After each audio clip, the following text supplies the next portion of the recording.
I'm very not happy, but I have the pleasure of introducing our final speaker for the day, Dr. Einat Yehene. Yes, I got it. Okay. Who's head of rehabilitation for the Health Division of the Hostage Families Forum, a clinical neuropsychologist and specialist supervisor in rehabilitation psychology. She's a faculty member at the School of Psychology at the Academic College of Tel Aviv-Yafo, where she directs the ALICE lab, which is an abbreviation for Adaptation to Life-Changing Events. I think this is one of them. And is also on the faculty of the Mifrasim Institute for Psychotherapy Research and Training. Einat, thank you very much for being here. I know that you must be very busy right now. Just a very general opening question. You've accompanied families of hostages and returnees, focusing on their mental health experiences, but the remaining living hostages have languished in Gaza for over 731 days now, which is an inconceivable amount of time, unprecedented. How is the medical community preparing differently this time? Let me start by stating something else, generally speaking, about the condition and the context, and then we can delve into the different protocols or the ways we have learned over the 2 years, unfortunately, due to the sequential releases and how to best handle the return of the hostages. So I would say that specifically today, these are like very, very special times for the Jewish people and for the Israelis in general. Yesterday, we have marked 2 years for the terrible massacre of October 7, which is really still, unfortunately, an ongoing one. And 2 years later, we still have losses in the battlefield, and we still have 48 hostages and families still pleading for the return of their loved one home. We have learned over the 2 years that this trauma, which I'm also approaching through my quantitative interviews with over 50 family members in all different stages and returnees. Would you mind? Not at all. Thank you. But I'm not going to repeat what I said until now. So we have also researched some of the aspects related really to the emotional state that affects the families and the entire public. So I would just start by saying that for 2 years, we are enduring, with respect to the hostages, an extreme psychological trauma of the mass kidnapping. It affects not only the hostages in captivity, which endure unimaginable and worse conditions, but also their families and the communities that they belong to and the entire public. Specifically, we are talking about this condition of ambiguous loss, which is one of my specialties, which basically means prolonged uncertainty about loved ones' condition, whereabouts, and whether they are alive or dead. Specifically in this war context, we are enduring this dynamic, static, ambiguous loss. Namely, there are every morning all kinds of triggers that really affect the ups and downs experienced by family members and I would say entire public, based on information released from hostages who came back from captivity in November and brought a lot of information. People until December, let's say, didn't even know who have seen their loved one in captivity and whether he's actually there.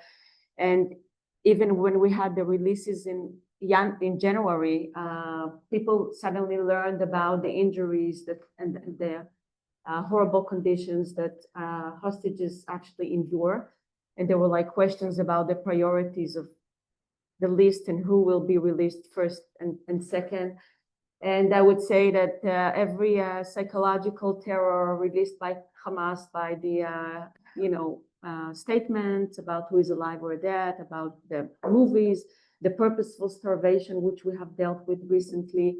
I would say that everything that is happening in the social political sphere talks about, potential deals and then ups and downs. So families and the entire public are still living this dynamic, relentless cycle between hope, fear, and despair. And the fear is even every day that they are there, there is still imminent danger. And even when we have like a sign of life, this is a temporary clarity, but the ambiguity really being regained. At the same time, life is on standstill, not only for the families who are advocating for 2 years, but also for the entire community of the hostages' families, because it's like one common thing. And I would say that the public is also part of it. One of my papers, which I was leading as well, had to do with the impact of the trauma of the hostages on the mental health of the Israeli public. The paper was actually published already, and we have like a longitudinal measurement. But I would say that every one out of 8 people is familiar with a hostage. People really forge a relationship with the hostages without knowing them prior to the event. And 1 of 8 Israeli citizens, you mean? yeah, Israeli citizens. And I would say that what we have found is that really the confusion about the hostages and their condition and the agony and the pain, I would say grief-related symptoms, explain almost 50% of the psychological stress experienced by the Israeli public post-October 7. And we have 18 months data, and this pattern is salient and consistent, and there is a prolonged trauma within the collective trauma of October 7. So I would say that the condition reverberates across those circles. The hostages, the families, the communities who are still waiting for their members to come. And we have like families who have one sibling out and one still in, or 2 siblings in. So really horrible things to do. I would also say that this goes back to the current situation. In this emotional turbulences, there are like highs and lows and peaks and fears and hope and despair. And the feeling is that right now we're at the peak of the optimism. Maybe we put our fate on Trump, on the his impatience regarding the situation, and family utilize all kinds of strategies to maintain hope, which is really an endure hope, which is really, I would say, risky, but at the same time, and you have to work in this creation of hope. But at the same time, if nothing has still materialized, everything is like promises on the ice, as we say, and we haven't seen the last hostage here. And I think that what Trump has emphasized, hopefully, that he will stick to this statement, is that first we want all of them, all the 48 out, and then continue to negotiate. And I think that this is something that is really right in terms of enabling the Israeli society as a whole, not just the families, to really mark a line and really shift from ambiguity to clarity. And I know that there will be also all kinds of bad newses along the way, because, as I said, uncertainty, and we don't know exactly what is the condition of each and every hostage.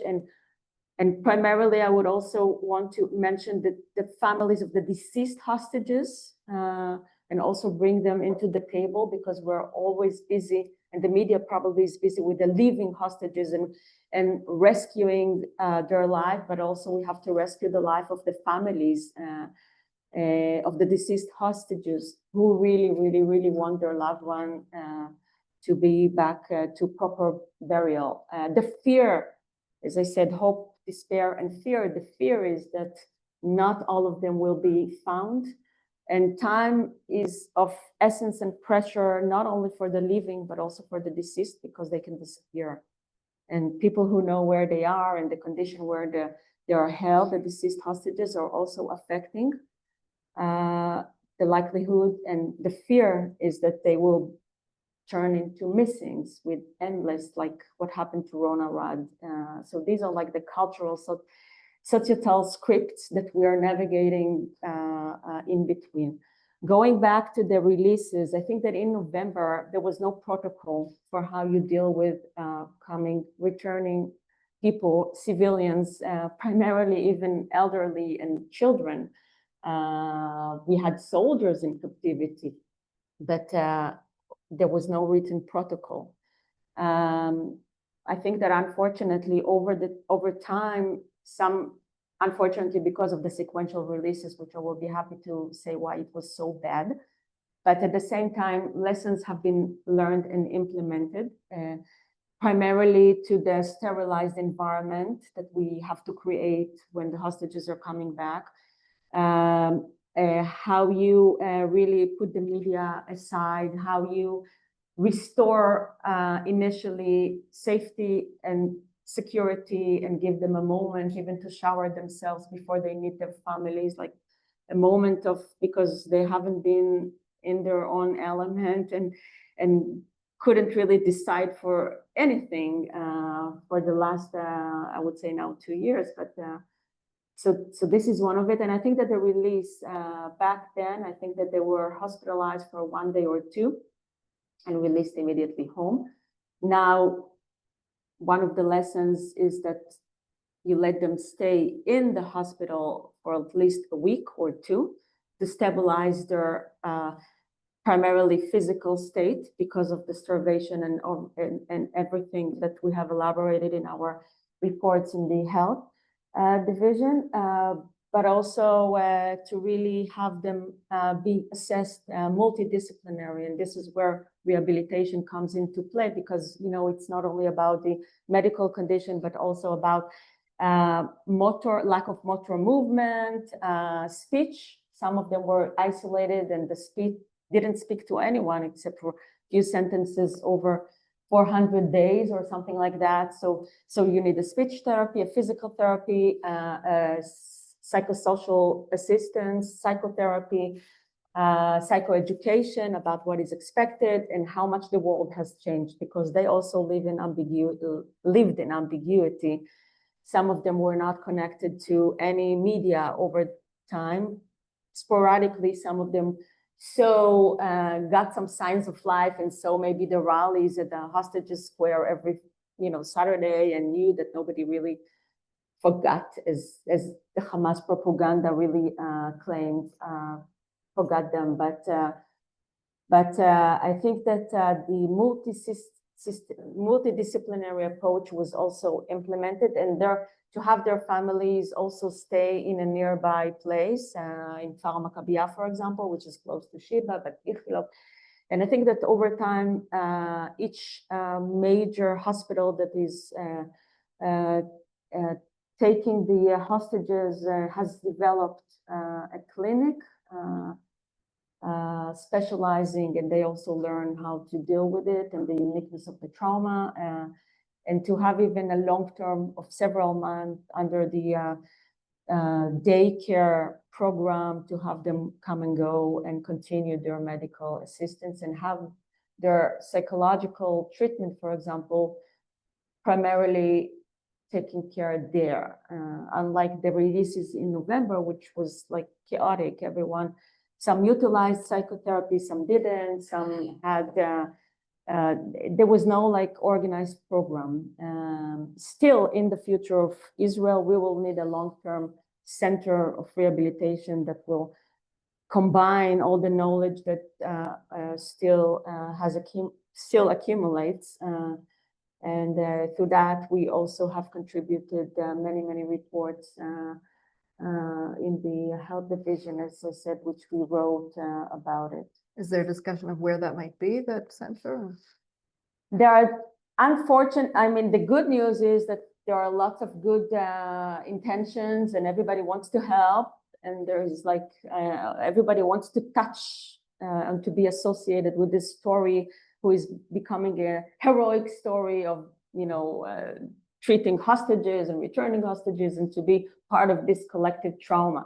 So there are always all kinds of interest going on, but I think Not yet, not yet. And eventually I can say that the real body that is supposed to, take ownership on this event is the government and the Ministry of Health. And there, sometimes there is also there is this forum, and there is their entities and the hospitals and this and that. So A lot of moving parts. a lot of with a lot of everybody has like good intentions, but I can say that a lot of the professionalism is also by now laid down in the hostages families forum, because we have accompanied them for 2 years, and it's a question where all of this is going. I think that generally speaking, the entire society, Israel, will need like a national, rehabilitation program, because everybody is affected. As a private clinician, I can tell you that in my private, this is like out of the core, but in my private practices, I see, combat soldiers, families of injured soldiers, bereaved families from the Nova Festival,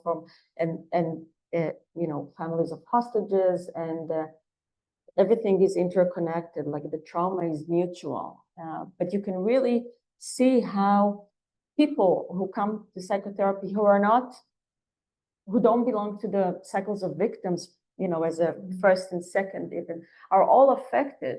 And if a body was recovered from by a military operation, you will see all of your patients talking about it the day after. It's crazy how much the outside events and what is going on, the context in which people seek psychotherapy even for their own career problems or health problems unrelated to October 7, is affecting and is pronounced and are present in the room. This is something that, as a clinician who is specializing in trauma and loss, I have never seen so much. Israel is unique. Well, yeah, we're always happy to be unique about this too. We have time for one question. Does anyone have a question before Hannah? Yeah, go ahead. My name is Pierre Hoyer, I'm working for Swiss newspaper. You mentioned that you wrote the paper.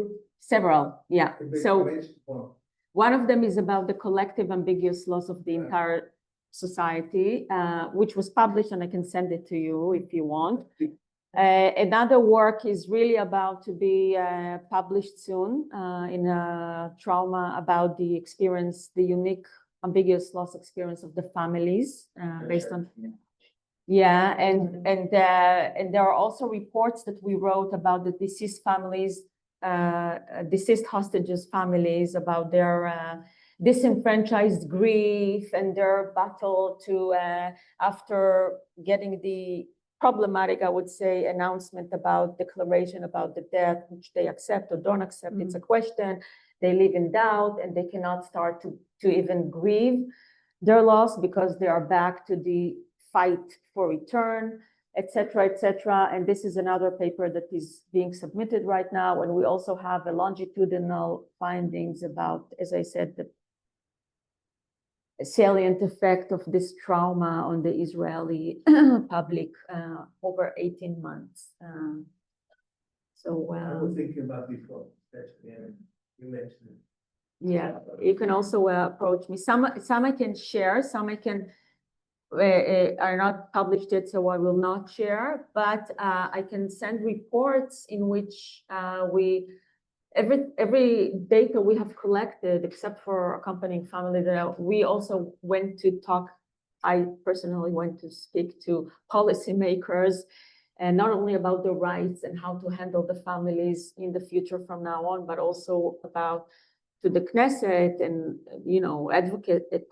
primarily advocacy efforts, and secondly, policy initiations, because there is no real, let's say, definition for there is no script for this trauma. And you're writing it now. We're writing it now, and I think that the policymakers, even as part of normalizing, but part of it is also lack of knowledge and professionalism, are trying to impose all kinds of existing definitions in the law and rights that are not doesn't fit. For example, bereaved families of the army are not the same as bereaved families of deceased hostages whose loved one are still in captivity. Hannah, last question, because we're Okay. definitely out of time. Big one. We know that most of the released hostages, not all of them, but most of them participate immediately, almost immediately in the struggle for the Yeah. release of all the others. Apart from the fact that many of them, of course, when they're friends with whom they have been in captivity, they need to see them back. Is there any psychological mechanism that explains that fact? Because, they have to recover normalcy in their life, but they jump on the strike. Yeah. It's a very good question, because people really are unsure about this behavior. How can you endure such extreme conditions in captivity and 2 weeks later arrive at the hostages square and give a speech as part of the effort? So I would say that we can talk about biological family ties, but we can talk about psychological family, and people really got attached. I talked about the public, but people in captivity got attached to people they spent time with and shared one of the radical traumas in life. And even if they didn't spend time with them, they are part of the general trauma, which is still ongoing. Now, survival guilt is one of the key elements. Why is it that I was released and I promised my brother, literally biological or psychological brother, that he will be the next day after, and this didn't really happen, okay? So this is part of it. Just as the families are immersed with guilt and helplessness, we found that advocacy was one of their coping mechanisms, and doing became a mode of existence and being. It came with price. They lost their previous selves, like identities as workers, as family members, as this and that, and they became a public figures. Some of them didn't really like it. They lost their anonymity, and their private agony became a matter of public attention, which is also problematic.